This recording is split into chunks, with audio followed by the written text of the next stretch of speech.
Un honor para mí, de verdad, estar aquí con Julio Samsó, un experto erudito de historia de la ciencia árabe y la astronomía, en particular en la península ibérica y la zona de Magreb. Aquí tenemos algunos de sus libros, tienen muchísima obra y papers y... Uy, disculpe. Tranquilo. Esta es su última obra, que son alrededor de 1000 páginas, ¿no? Que Sí, tiene, son 1000 páginas. menudo libraco, y aquí que me ha regalado la ciencia de los antiguos en Al-Andalus. Sí. Antes de continuar, te pido que te suscribas, le des un like para apoyar estos contenidos y que llegue a cada vez más personas. Gracias. Y vamos a ver, yo tengo 82 años, es decir, me jubilé a los 70 en la universidad por obligación, porque no te dejan trabajar. No es como en Estados Unidos, que puedes mantenerte o activo, porque echarte es discriminación debido a la edad. De que es verdad. Aquí no, Tercera edad. aquí a los 70 fuera. En esto. Y entonces durante 8 años estuve trabajando en este libro. Cuando acabé el libro, me encontré con que toda mi biblioteca tenía una biblioteca importante, biblioteca especializada en el piso de arriba de esta casa. Pero empecé a no poder subir las escaleras. Y no podía, no era una biblioteca demasiado grande para intentar meterla en el piso de abajo. ¿Esta Entonces, continúa arriba no, todavía? no, Ah, la doné a la Universidad de Barcelona. ah. Y entonces, desde el año 20, hago alguna chapuza que me encargan, pero de cosas de mínima importancia, entre otras cosas porque no tengo libros. Y entonces me he jubilado desde hace 4 años. O sea, ¿Y cómo empezó usted a estudiar la ciencia, o sea, la historia de la astronomía? Primero empezó por el árabe y la filología y yo, después yo, la yo astronomía. primero estudié, me licencié en estudios árabes e islámicos, Ujú. en esto. Y entonces, en principio, mi idea en aquel momento, yo me licencio en 1964. El gran tema político de la época era la guerra de independencia de Argelia. Y a mí me impresiona lo que está pasando en Argelia. Y lo primero que hago es trabajar sobre, digamos, en la historia social y económica de Argelia en el siglo XX. Entonces, este es mi primer tema. Muy bien. Entonces, hay un congreso de estudios norteafricanos en Cagliari y me voy para allí pensando que voy a aportar algo. Y allí me doy cuenta de que hago el ridículo, de manera más absoluta, porque no vivo en Argelia, no tengo información directa, vivo fuera de esto y funcionan a base de artículos de periódico, pero no Claro. copiar. Y entonces, a todo esto, mi maestro, Juan Bernet, que es un historiador de la ciencia árabe, me había mandado allí a Cagliari, a ese congreso, con toda la mala idea del mundo, para que yo me rompiera los cascos contra allí. Y cuando volví ya me tenía preparado el tema de mi tesis doctoral. ¿Qué fue? Eso lo puedo enseñar. Mira, Esto qué bonito. Bueno, no se pronuncia. es es Mansur, claro. el maestro de Al-Biruni, un astrónomo oriental del primera mitad del siglo X. Y este es Claro, el... claro, al-Mansur, y ahí se adentró ya Me directamente entré, pero en la luego, astronomía con y al-Biruni. eso lo explico, en un momento determinado voy a un congreso de historia de la ciencia árabe en Alepo, en Siria. Ujú. Y allí me doy cuenta que toda la gente que está trabajando, todos trabajan sobre temas orientales, Mm. mundo árabe oriental. Eh, y pienso que alguien tiene que hacer algo sobre el occidente. Y entonces fue cuando decidí dedicarme, esto es oriental, pero Ahí ya. pero yo decidí dedicarme al occidente islámico. Y entonces empecé a trabajar ahí. Esta es la historia. Hasta que en un momento determinado puedo conseguir el paso a la Universidad de Barcelona. Y ahí la situación ha cambiado, porque ahí hay una licenciatura. Es decir, en otros sitios y te puedo dar unas cuantas clases de árabe y punto. No hay... pero en la Universidad de Barcelona hay una licenciatura y hay gente que quiere hacer tesis doctorales y que están buscando a ver quién les guía.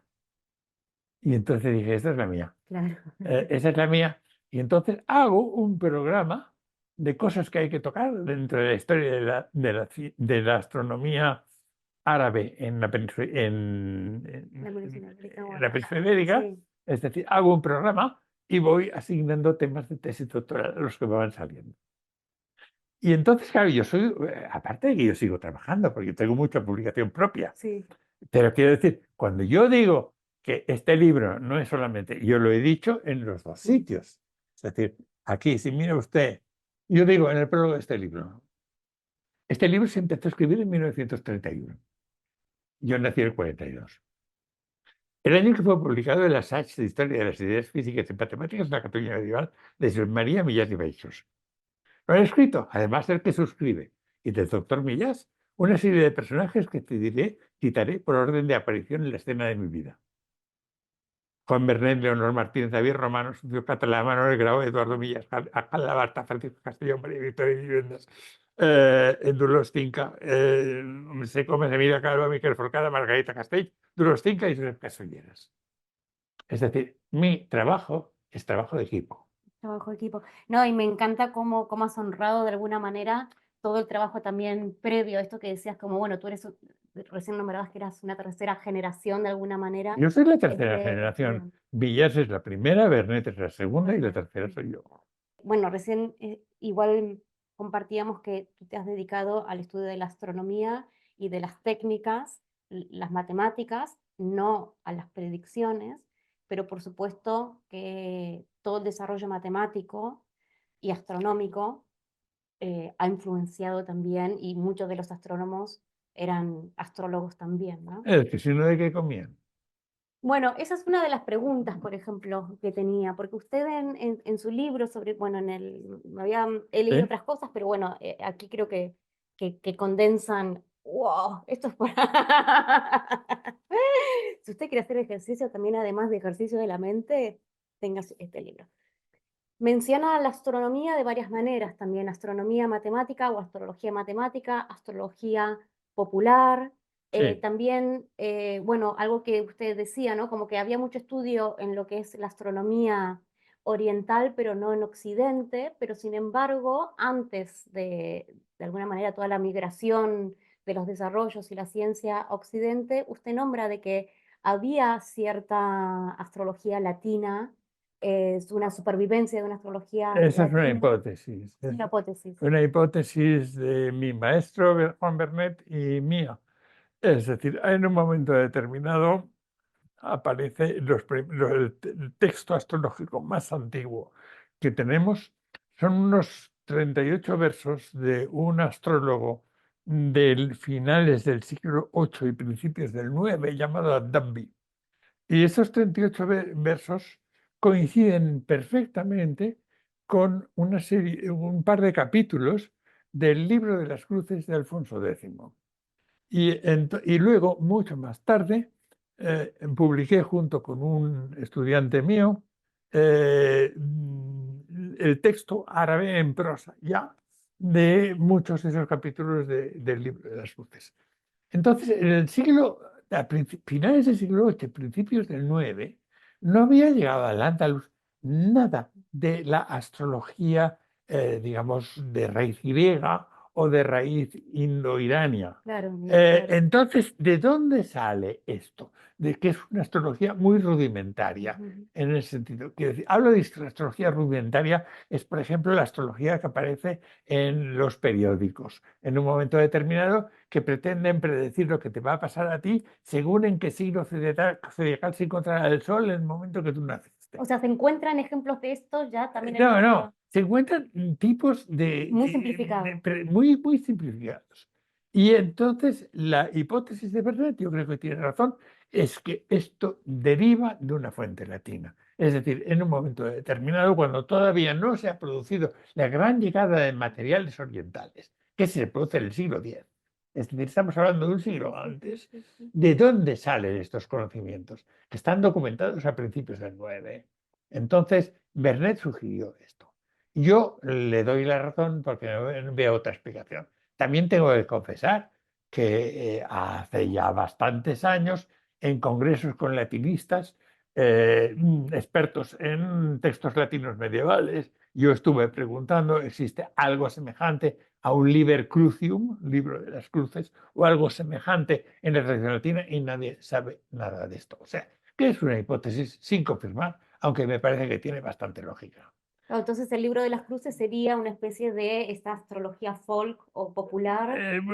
La astrología que se practicaba en el mercado. Claro, Porque vamos a ver, levantar un horóscopo, simplemente el hecho de levantar un horóscopo es bastante trabajoso. claro, Hay claro. que calcular la longitud astronómica de Sol, Luna, Mercurio, Venus, Marte, Júpiter y Saturno, 7 planetas. Esto se hace con las tablas. Con las tablas. Unas tablas. Se calcula la posición. Cada uno de esos, calcular la posición de cada uno de esos planetas es una media hora de trabajo. Si tenemos son 7 posiciones, son 3 horas y media de trabajo. 3 horas y media. Luego viene la división de las casas Claro. para situar el esto. Y es para eso sí que utilizan nuestro cambio, para medir las casas. Y luego llega la interpretación. Resultado de todo esto, el horóscopo es un producto caro. Entonces Claro. se crean sistemas baratos. Y también relegados también a una élite erudita, digamos, que sabía hacer De- esos son, cálculos y sabía leer todas esas cosas, bueno, supongo sí, también. pero quiero decir, eran profesionales. Claro, Es decir, pero existía, mi teoría es que existía un astrólogo de zoco, está en el mercado. Es claro, decir, que de la misma manera que se vendía carne o se vendían verduras o lo que sea, había un puesto con un astrólogo que se situaba allá y que levantara el horóscopo a las señoras que iban a comprar al mercado todos los días. Y este tipo de astrología era una astrología barata, que claro. se podía hacer rápidamente. Y es el tipo de astrología del libro de las luces, que es lo que yo sospecho que es de tradición latina. Por otra parte, vuelve a haber otro tipo de astrología barata en el 13 con Ramón Llull.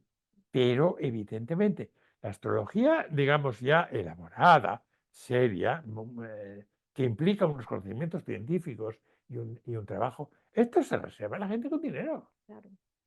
Es decir, la gente con dinero, básicamente los monarcas. Los Ujú. monarcas y los jefes de Estado lo que quieren es consejos sobre qué medidas políticas tienen que tomar en un momento determinado. Es decir, cojamos ejemplos muy modernos. Adolf Hitler tenía un horóscopo que le predijo el incendio del Reichstag. Y a partir de aquel momento que le predijo el incendio del Reichstag, Hitler no movía un dedo sin el consejo del horóscopo. Simultáneamente, el servicio secreto británico tenía a otro astrólogo calculando a ver qué consejos iba a darle el astrólogo alemán a Hitler. ¿Me explico? ¿Eh? No es que Claro. creyeran necesariamente en ello, pero se quería saber jugando con los mismos materiales. Es decir, siempre yo me acuerdo todavía de algún presidente de los Estados Unidos que ha tenido su astrólogo profesional, Claro, Reagan, claro, ese es el más Reagan. conocido, Eh, el eh, ejemplo más conocido. Pues quiero decir que los políticos en un momento determinado y en la Edad Media, pues necesitan consejos técnicos de ver qué va a pasar. Claro, pero tal cual usted dice, eso requería, que costaba dinero, por supuesto, pero requería el conocimiento de saber esas tablas, de poder calcularlas, personas que habían estudiado, ¿no? Es decir, que la astrología popular se desprende, inclusive se podría desprender de la astronomía.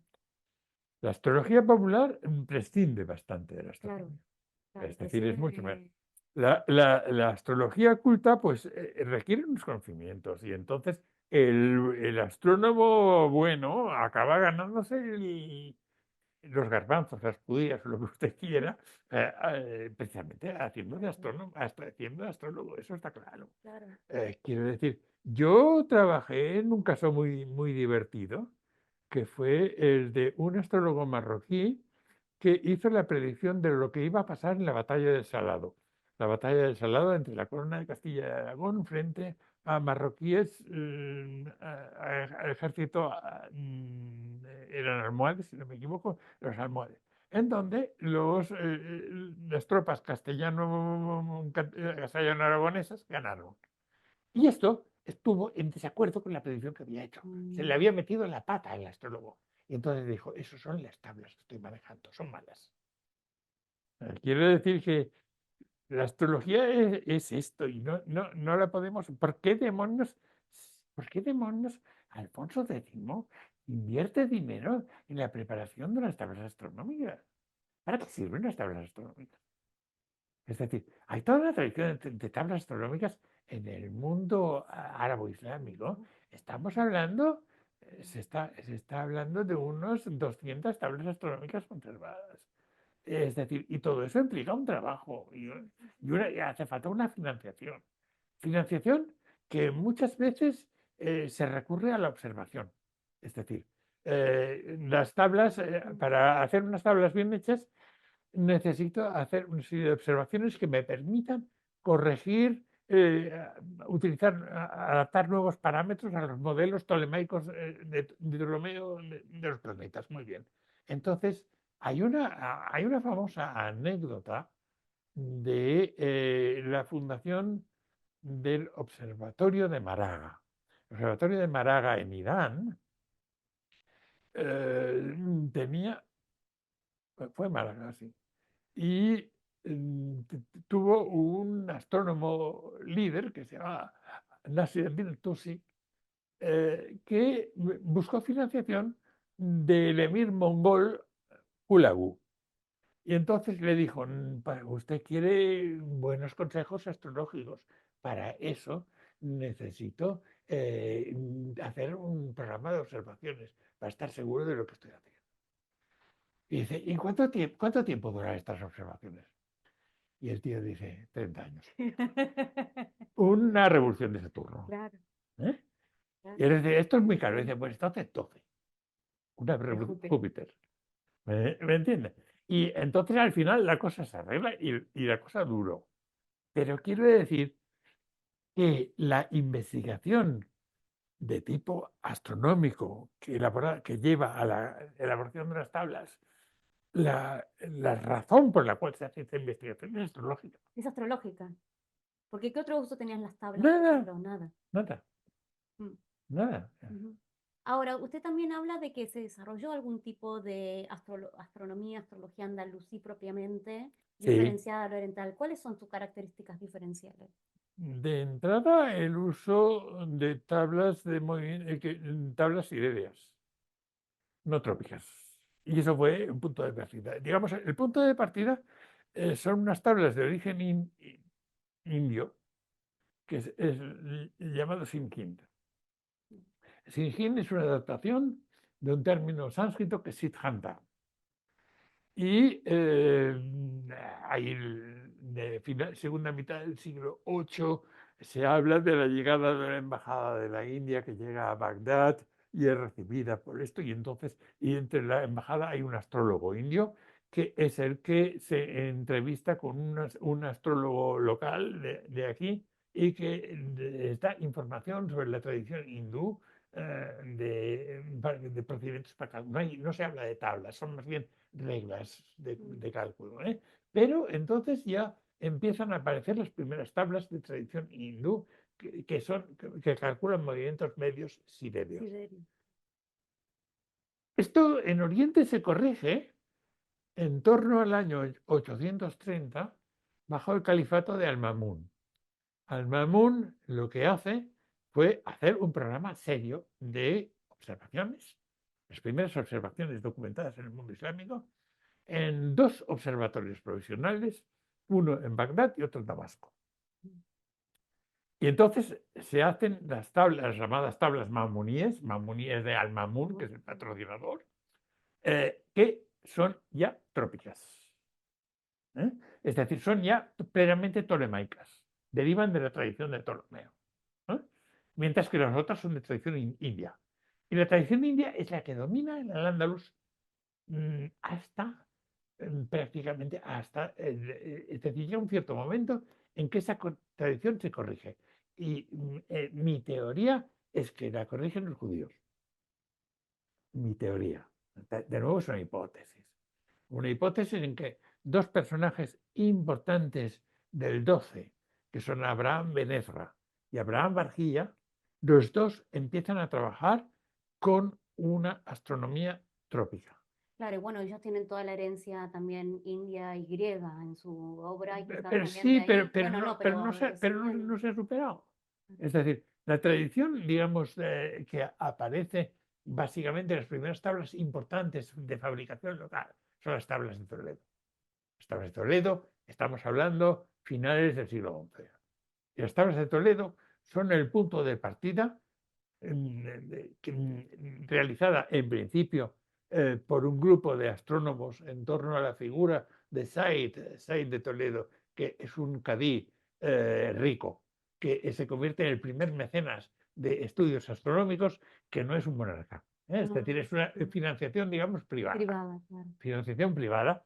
Y entonces Said de Toledo hace, en el grupo de Said de Toledo se encuentra Zarquiel, que es la gran figura, la grandísima figura de, fíjese usted que yo tengo aquí, hay todo un capítulo enorme, todo el capítulo sobre teoría astronómica, lo que estoy dando vueltas a Zarquiel todo el rato. Es decir, a Zarquiel, entonces esta gente empieza a elaborar y a hacer correcciones a los modelos tolemaicos. Hay una aportación teórica. Las tablas de Toledo, no gran cosa, Sí, lo que. no gran cosa, pero la aportación teórica de Zarquiel es muy importante.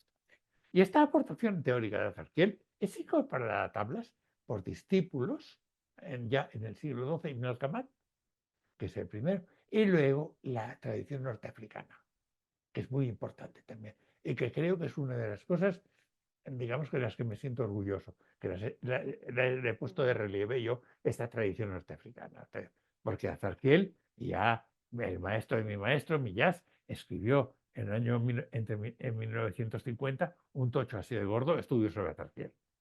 Y hay innovaciones teóricas importantes hechas por Azarquiel en el siglo XI, primero en Toledo y luego en Córdoba, donde se desplaza, que son heredadas por una tradición de tablas norteafricanas, macrebíes.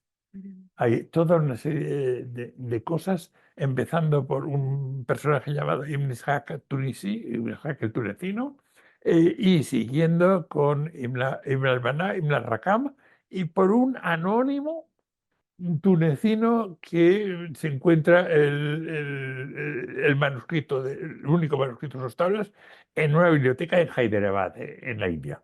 Es decir, Claro, y ahí el claro. anónimo tunecino, las tablas de Ibn al-Bana, Ibn al-Rakam y de Ibn Ishaq son lo que realmente el bloque importante de tablas astronómicas derivadas de las ideas de Azarquiel, que es un personaje muy importante. ¿Y él qué es lo que aportó así como innovación?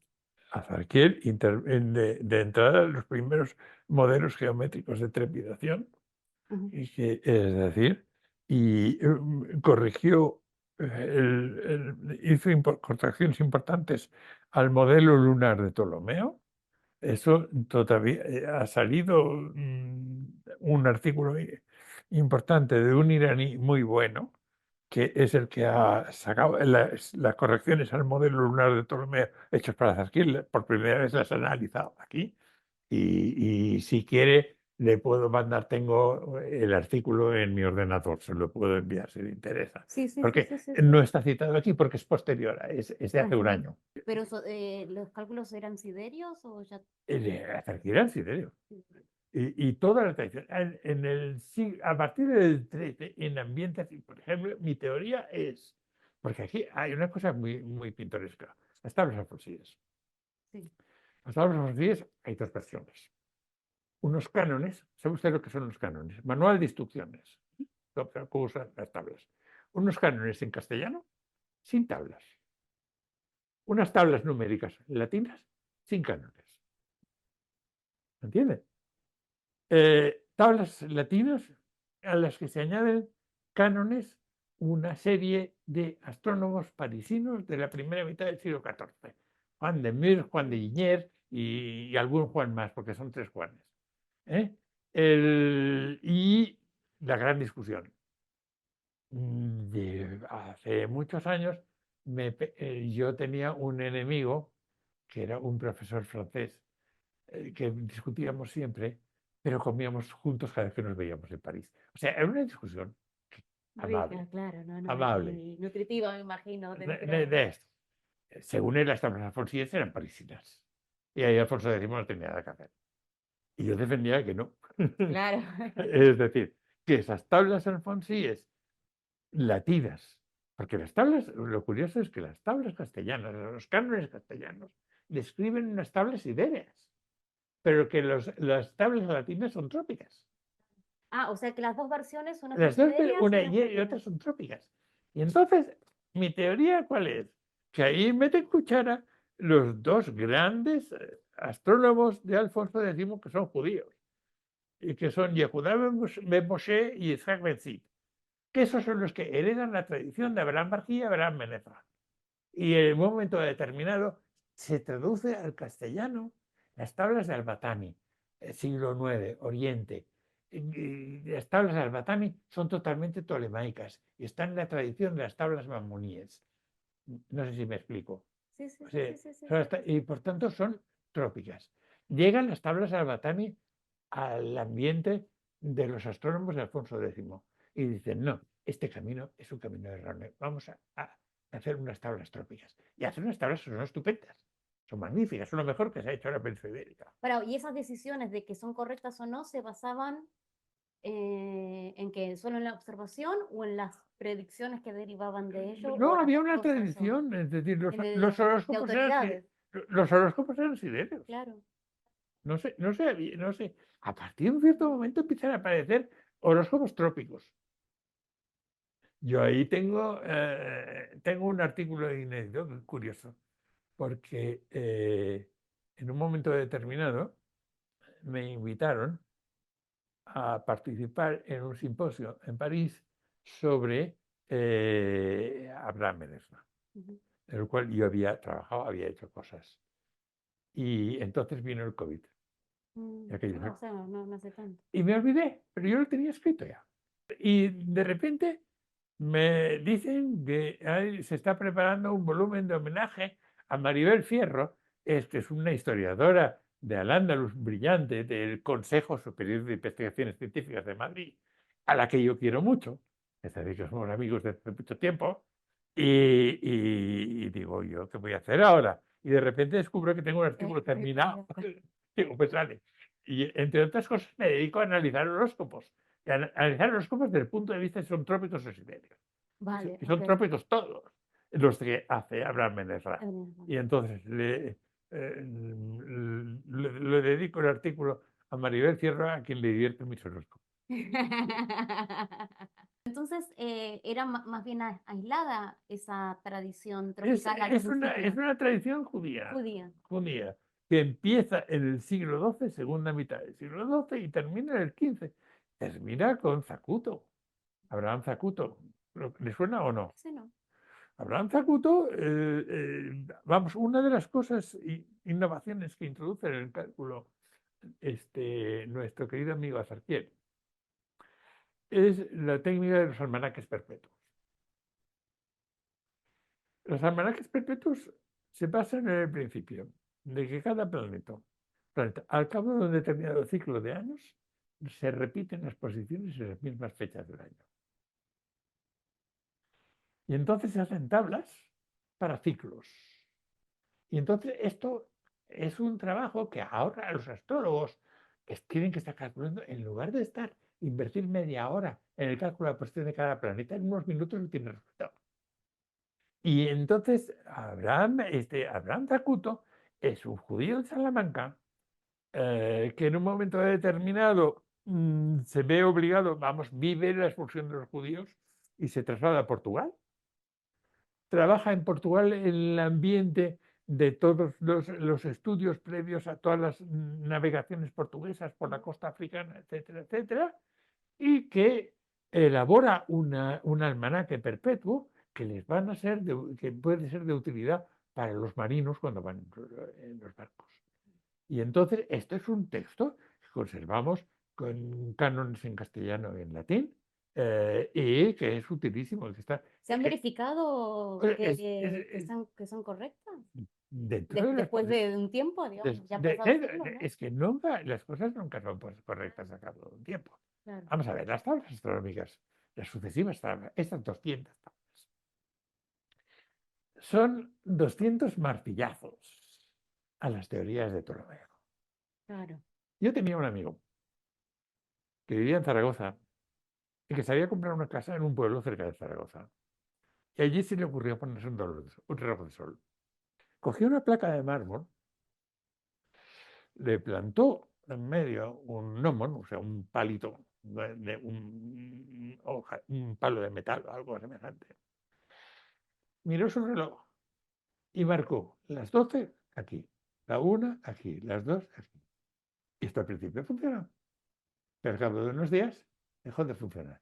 Es decir, el método era demasiado rudimentario. Y entonces él lo arregló, intentó arreglarlo a base de martillazos al gnomon. Lo martillaba hasta que conseguía que pusiera una posición donde se ajustara.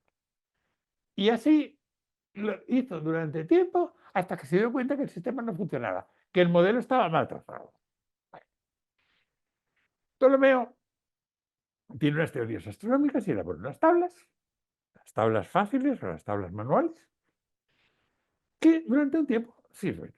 Sirven en el sentido de que si no se tiene un telescopio ni nada, que parece un error de 15 minutos de arco, no es observable. O sea, todo lo que sea de un error de medio grado, pues no tiene importancia. Pero esas tablas de Ptolomeo, poco a poco, se van desajustando.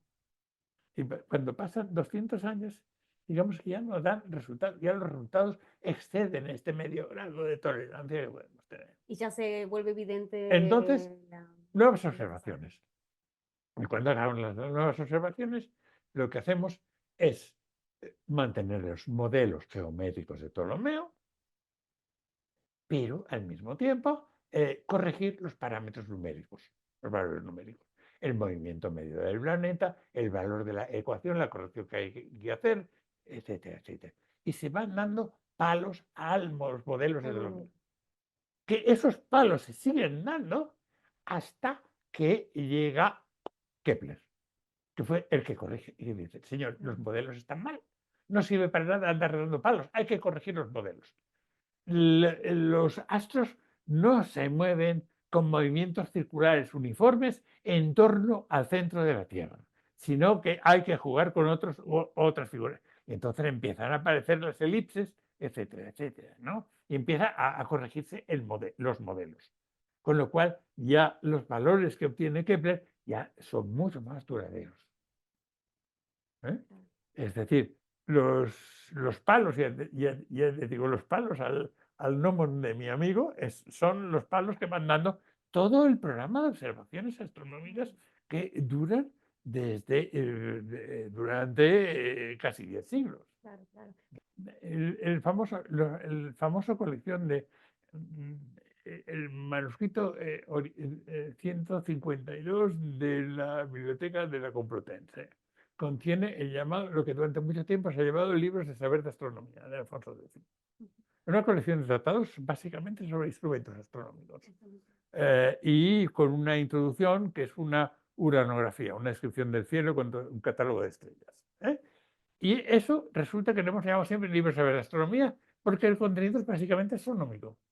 Pero el título era no libro, sino el libro del saber de astrología. Astrología, claro. Porque astrología y astronomía son dos términos intercambiables. Intercambiables, sí, sí. En la historia, por ejemplo, de lo que es el Islam en la península ibérica, lo que es el Islam en Al-Ándalus, pues tiene momentos como los hay hoy en día, momentos de progres y momentos retrógrados. Eso hay ciclos. Depende de quién manda. Es decir, durante la primera mitad del siglo IX tenemos la figura de Abderrahman II. A Abderrahman II le interesa Claro, muchísimo claro, fue el tema. superimportante para... Pero luego le sucede su hermano Muhammad. Y Muhammad deja de haber esta protección, deja de haber ese interés. El interés decae hasta ya la llegada de Al-Hassan II. Estoy hablando de la segunda mitad del siglo X, un siglo más tarde. Con Al-Hassan II vuelve a haber un florecimiento. ¿Entre medio desaparece? No, porque siempre hay pequeños mecenas particulares, etcétera, que que se van promocionando.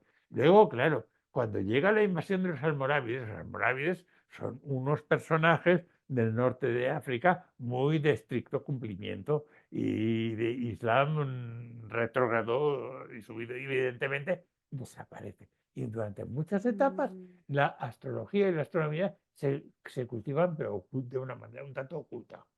Con los almohades se recupera otra vez.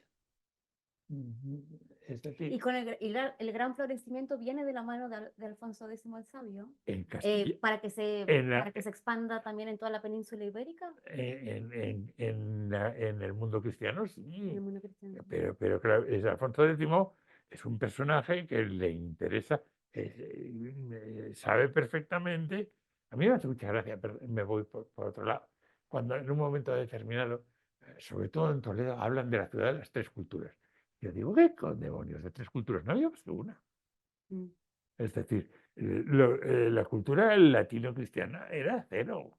La cultura judía era una cultura árabe rabiosa. Es decir, la ventaja que tenían los judíos en la época es que sabían árabe. Los dos Que idiomas, sabían claro. árabe y por tanto trabajaban ahí y normalmente escribían en árabe. Claro. Es decir, la aparición del hebreo como lengua científica, sí, pero aparece ya con figuras un poco extraordinarias, ¿no? Como son esos dos que hemos hablado, Abraham Margí y Abraham Venezuela. Es decir, son los dos figuras que empiezan a lanzar un renacimiento de la lengua hebrea. Me estoy recordando ahora que también leí en su libro que, bueno, es como muy conocida la Escuela de Traductores de Toledo, pero Que que no en existió. realidad había Que no existió. pero que además había muchas traducciones muy importantes, muchas previas y que tampoco existía una Bueno, escuela traductora. empieza la transmisión en el siglo X en Barcelona. Claro, en Barcelona. Eh, Pero no existió en la escuela de Toledo. Como escuela, Como no. escuela no, claro, claro, Como claro. escuela, no. Existieron una serie de traductores que se aprovecharon de que en Toledo había bibliotecas y de que había unos arzobispos de Toledo que fomentaban este tipo de estudios por el sistema que era darles prebendas a los traductores. Es decir, todos los traductores que van apareciendo, todos tienen o son canónigos de la catedral, o son, Claro. tienen que comer. Claro, claro, claro, claro, claro, claro. Pero comienzan aquí en Barcelona las traducciones. En Barcelona aparece el primer movimiento de transmisión, en donde sí hubo alguna traducción, pero hubo sobre todo, hay una serie de textos, le estoy hablando del libro de Millás del año 32, el Asach. El Asach de Marras edita una serie de textos latinos de fuente árabe, claramente, son básicamente sobre el astrolabio y sobre algún otro instrumento astronómico. En parte, estos derivan de traducciones, pero en parte, mi teoría, y me apoyo en los estudios de una investigadora que ahora, como soy viejo, no me acuerdo de los nombres, no me acuerdo cómo se llama, es decir, muy probablemente la información se daba a base de instrumentos físicos, astrolabios con un maestro que explicaba cómo funcionaba el instrumento. Y los tíos que tomaban notas. No eran traducciones, sí derivaban de fuentes árabes, Pero eran más pero era una notario. traducción oral. Es decir, teniendo en cuenta de que, por ejemplo, a finales del siglo X, el primer astrolabio latino conservado se hace en Barcelona. Que ¿Se conserva aquí en Barcelona? no, se conserva en París, en el Instituto de Montagada. Para el año 92 me encargaron organizar una gran exposición sobre el legado científico andalusí en Madrid, en el Museo Arqueológico Nacional. El primer sitio donde fui fue a París, al Instituto de Montagada. Con mi carta de presentación, me trataron muy bien, me invitaron a comer, tal, tal. Y entonces dije que yo quería ver esa astronomía. Lo tenía escondido en los depósitos de esto. Encajonados. Encajonado.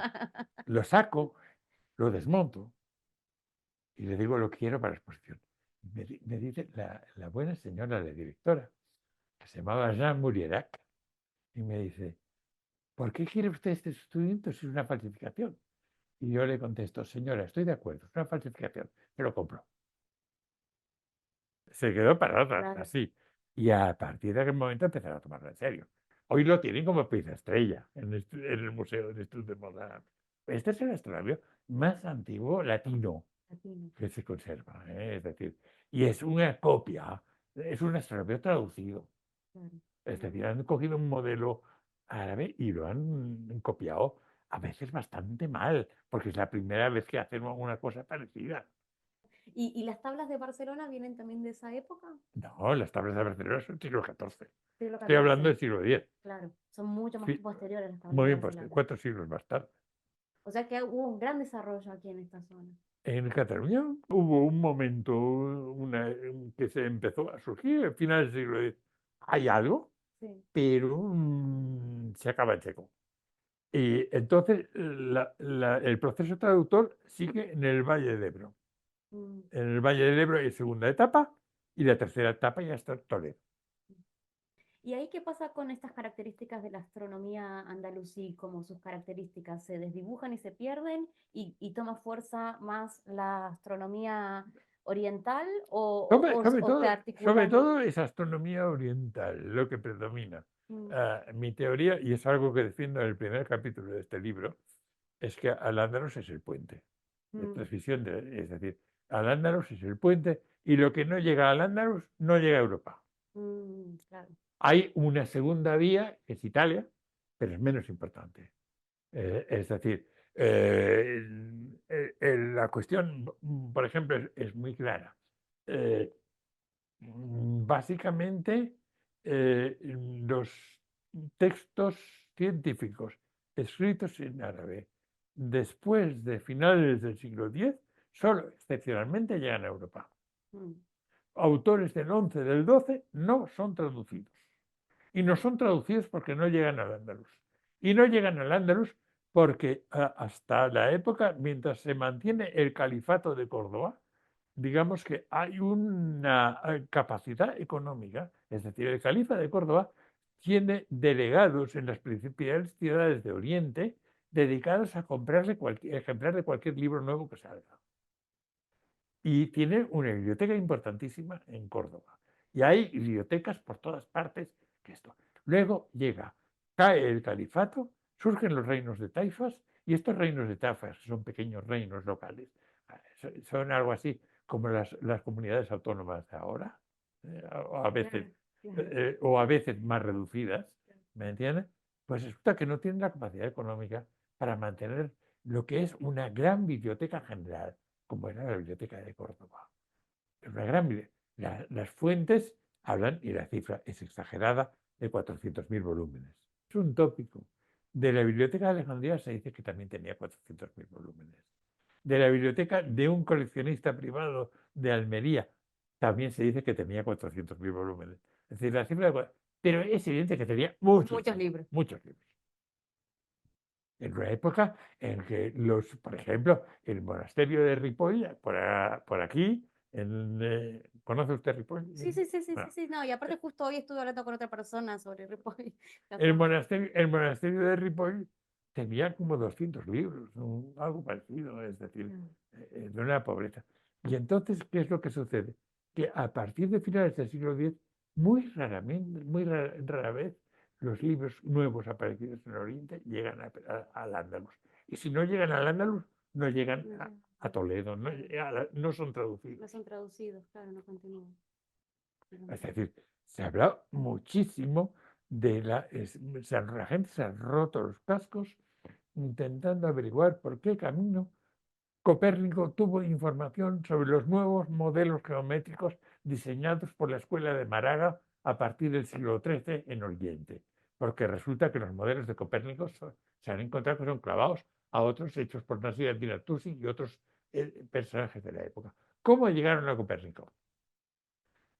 Podemos montar todas las hipótesis que queramos, pero no lo sabemos cómo llegaron. Pero se O sea discute que, muchísimo. y ya había de Le- modelos anteriores. Los modelos geométricos planetarios, Copérnico tuvo información de los trabajos hechos en Málaga 2 siglos antes, pero no sabemos cómo llegó esta información a él. Claro. No Claro, estoy hablando de heliocentrismo, ¿eh? Heliocentrismo en el mundo árabe que yo sepa no ha habido. Sí ha habido, se ha discutido muchas veces, pero se ha rechazado. Claro, pero ya se discutía. Se discutía qué posibilidades hay. Porque es en realidad que el modelo sea geocéntrico o heliocéntrico no tiene una menor importancia a la orden. Yo, uno de mis maestros, el gran profesor Kennedy, Ted Kennedy llegó a Barcelona y se venía a trabajar a la universidad. Yo le dije, usted me reserva una tarde a la semana. Durante una tarde a la semana fue mi profesor particular. Aprendí burradas de cosas con él. ¿Me entiendes? Guau. ¿Y Entonces, él a qué se dedicaba? historia de A esto. astronomía, oriental, Sí, básicamente. oriental. Oriental. Es decir, fue el hombre que me enseñó a trabajar con tablas. Ujú. Y entonces, en un momento determinado, le hicieron una entrevista a ver qué heliocentrismo, geocentrismo. Dice, a mí me da igual, yo sigo creyendo que la Tierra es el centro del sistema solar. Dice, porque es más fácil para mis cálculos. No tenía trascendencia. Lo importante son las modificaciones de Kepler, no es Copérnico. Copérnico es el último astrónomo medieval, no el primer astrónomo del mundo nuevo. Fueron las tablas que superaron, que hicieron que se abandonaron las tablas de Pontryagin. Mm. Ah, claro, ahí fue como el Sí, declive ya de pero, las pero, tablas porque, que fueron pero de nuevo eran otro golpe, otro algo de... martillazo. ¿Cuáles fueron las grandes innovaciones también? Porque eso supongo que también va de la mano con innovaciones matemáticas, ¿no? Además de revisar modelos o Hay innovaciones matemáticas importantes en el campo de la trigonometría, la trigonometría. trigonometría esférica, porque digamos que hasta un momento determinado, el única arma que se utiliza para los cálculos en astronomía es el llamado teorema de Ptolomeo, de Menelao. El teorema de Menelao establece que dos triángulos esféricos cruzados así. ¿Me Ujú, explico? ujú. ¿No? Dos triángulos esféricos cruzados. Se puede establecer la relación entre seis cantidades. A dividido por B es igual a C dividido por D multiplicado por E dividido por F. Seis cantidades que se relacionan entre sí. Si usted quiere saber un valor, necesita saber 5. Claro. Si no, no sabe. A partir de finales del siglo X, en el ambiente oriental, figuras como Al-Biruni, Abu Jafar al-Hazim, eh, Abu Nasr, el señor de mi tesis doctoral, y alguno más, empieza a haber una revolución trigonométrica. Descubren una serie de teoremas que tienen la importancia de relacionar cuatro cantidades entre sí, no seis como antes. Pues A dividido por B es igual a C dividido por D. Con lo cual, si quiero saber A y no sé A, necesito tres cantidades, no cinco como antes. Y surgen una serie de teoremas, teorema del seno, teorema del coseno, teorema de las tangentes, que facilitan esto. Básicamente los problemas de astronomía son problemas de trigonometría esférica. Claro. Mm, Y mm. entonces esto forma parte de las cosas que no llegan en un principio. Llega muy tarde, pero llega. Un siglo más tarde. Llega toda esta revolución trigonométrica, Sí. llega a un astrónomo matemático de Jaén, Imad al-Sayani, que escribe un libro que publicamos en Barcelona hace muchos años, que se titula Libro de las incógnitas de los arcos de la esfera. Y es un libro de trigonometría esférica. Entonces, todos esos nuevos teoremas están ahí, se conocen. Y luego, estos nuevos teoremas los vuelve a utilizar 50 años más tarde, Jaber Ben Aflach, en un personaje bastante curioso, que es Josep Bellver, porque escribe un libro que se llama Revisión del Almagesto, y lo que hace es revisar el Almagesto, uno haciendo ciertas críticas de tipo matemático, críticas de un personaje que es muy escrupuloso desde el punto de vista de la exactitud y la precisión matemática, pero por otra parte reescribe el Almagesto utilizando la nueva trigonometría. Con lo cual facilita muchísimo la comprensión de las demostraciones Ujú, y cómo van. Revisión del Almagesto, esto desde el punto de vista matemático.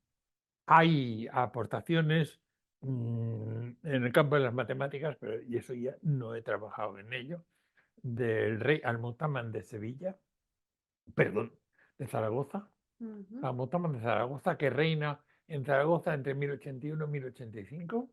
pero que antes de eso, en el mismo Palacio de la Aljafería, es donde se dedica a escribir una auténtica enciclopedia matemática llena de novedades. Que Bueno, Julio, nada, yo escucho. Si usted quiere seguir contando historias eh, maravillosas. Le agradezco un montón, de verdad. ¿qué? Eso es de pasar una tarde divertida. Para mí es un honor, de verdad, Bueno, escucharlo. pues muy bien. No, de nada, Muchas hija. gracias. Como venir a tomar el té, ¿no? Y escuchar historias. ¿Le puedo hacer un té? Bueno, me acepto un té.